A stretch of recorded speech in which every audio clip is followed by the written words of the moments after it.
Hey guys, Miss Bass here, and I wanted to talk to you guys about the similarities and the differences between a PE lesson and a classroom lesson. So let's think how things get started. What is the first thing that your students do as soon as they come into your room? In the PE world, we call that an instant activity. What do they instantly do as soon as they enter? In the classroom, a lot of times you'll call that a bell ringer. So example for you guys, read this, do this, yada, yada, yada. What I do is I actually have my TV on and I have GIFs of exercises for students to do. So they come in, they get a lap or two, depending on the time of year it is, then they look up at the TV and they do the exercises. Now that is actually from kindergarten through 4th grade because they have the visual of the GIF and they also have the vocabulary words. Then they get the numbers of how many to do. Once they get done, they're never done. They start back at the beginning and they keep on going.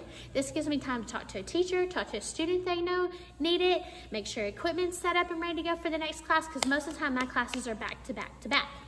So what do your students do as soon as they enter your room? You gotta give them something to do because they're gonna do something, I promise you.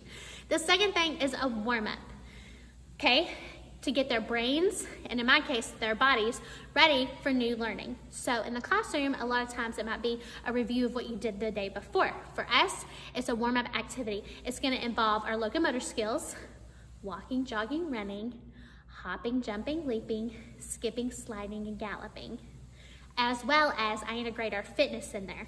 Jumping jacks, push-ups, upper body, lower body, and core, making sure that you get a lot of movement, working those muscles. Again, getting your brains and your bodies ready for the learning. Then you have your lesson focus. What do you want your students to learn that day? That's the new information, the new learning, okay? In the class, you probably call it the new lesson, what they're learning that day. We call it our lesson focus. What are we focusing on for that day? After you learn something new, you gotta practice it, right?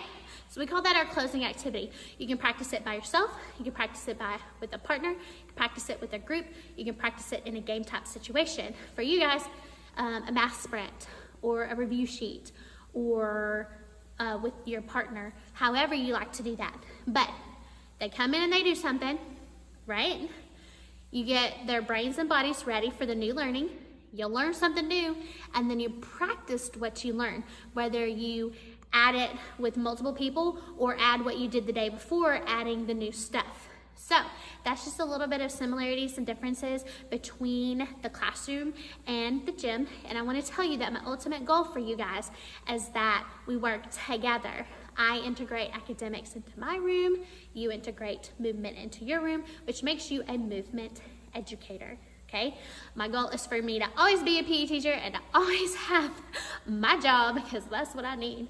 But if you look, I have hashtag play with purpose in my gym because we are playing, yes, but we're playing with a purpose. Like, why are we doing this? Just like in the classroom, you're learning with a purpose, right? And my shirt says chaos coordinator because that is literally my job. I coordinate absolute chaos all day long.